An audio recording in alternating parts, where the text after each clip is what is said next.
बिल्ली से इसकी तुलना करते हैं बच्चों, बड़ा सिंपल है, कर लेंगे ना इतना। बिल्ली से तुलना करते हैं। उसके बाद है अकॉर्डिंग टू हिम, उनके अनुसार, the fog come silently. Fog यानी जो कोहरा होता है, कम्स आता है, साइलेंटली मतलब बिल्कुल चुपचाप शांति पूर्वक आता है, लाइक अ कैट बिल्कुल बिल्ली के जैसे, ऑन इट्स लिटिल फीट अपने छोटे छोटे कदमों से, विदाउट मेकिंग एनी नॉइस बिना कोई शोर शराबा किए, ठीक है। आफ्टर कमिंग आने के बाद, इट वह सिट्स बैठ जाता है, लुकिंग ओवर द सिटी शहर के ऊपर बैठ जाता है, ठीक है।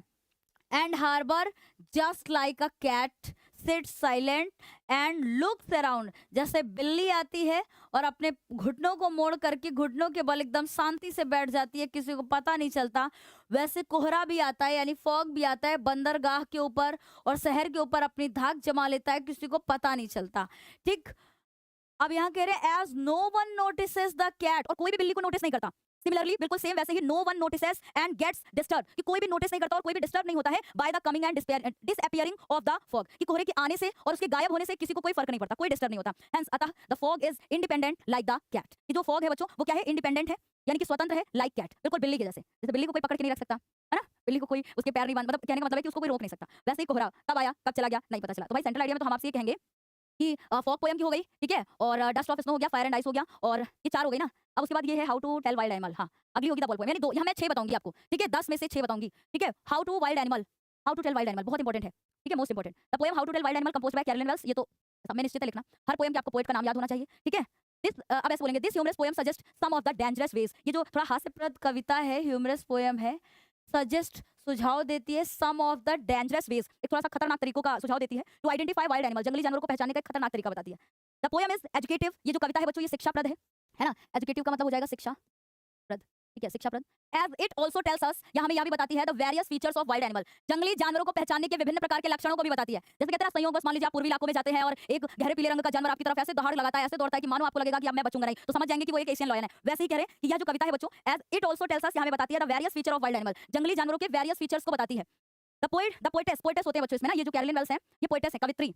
Has introduce the fearful animal, ठीक है, यानी कि ये जो पोएटेस है ये हमें परिचित कराती है द फियरफुल एनिमल्स, यानी जो डरावने जानवर होते हैं, इंक्लूडिंग एन एशियन लॉयन, जैसे एशियन लॉयन हो गया, बंगाल टाइगर हो गया, लेपर्ड हो गया, बियर हो गया, है ना, hyena, crocodile and chameleon, chameleon in an amusing manner, मतलब एक अलग प्रकार से, ऐसे क्या गिरगिट के बारे में बताया कि ये रंग बदलने के लिए जाना जाता है, और अगर आपको ऐसा लगेगा कि पेड़ पर कुछ भी नहीं है तो इसका मतलब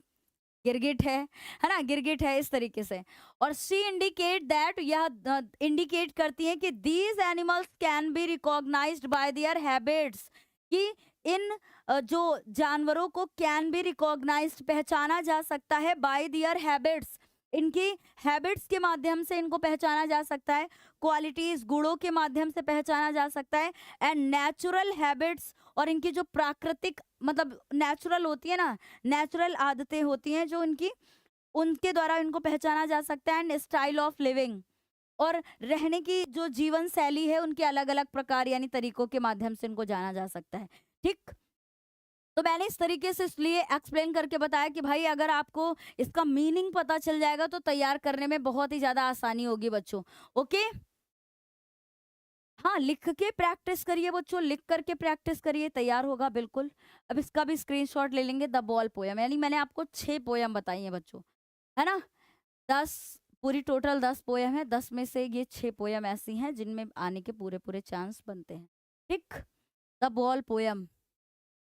तो द बॉल पोएम में क्या है बच्चों, the ball poem composed bye John Berryman, John Berryman के द्वारा ये बॉल पोएम लिखी गई है। The poet describe the reality of life, जो पोएट हैं बच्चों वो जीवन की वास्तविकता के बारे में डिस्क्राइब करते हैं, ठीक है, ऑफ लाइफ यानी जीवन की वास्तविकता के बारे में बताते हैं कि which every one has to face one day, कि जो कि हर एक व्यक्ति को एक ना एक दिन इसका सामना करना पड़ता है। जैसे पोएम में क्या था, एक छोटा बच्चा होता है, उसने अपनी गेंद खो दी होती है, ठीक है, और वह गेंद उसको इतनी प्रिय होती है कि भाई अब वो उससे ऐसे खो गई, मतलब ऐसे स्थान पर चली गई कि जहां से वो उसको वापस अब मिलनी ही नहीं थी। तो जीवन में उसने अपनी पहली, मतलब जीवन में उसने अपनी पहली प्रिय चीज को खोया था, है ना, खोया था। अब उस चीज को, रियलिटी को एक्सेप्ट नहीं कर पा रहा था कि मैंने इसको खो दिया है तो इसके कष्ट को कैसे सहन करूं। तो जब उसकी गेंद खो जाती है और इस चीज को वो रियलाइज करता है, तो पोएट कहते हैं कि ये आज अपने जीवन की पहली जिम्मेदारी को समझ रहा है। है ना? ये अपने जीवन की पहली जिम्मेदारी को समझ रहा है, वैसे ही हम लोग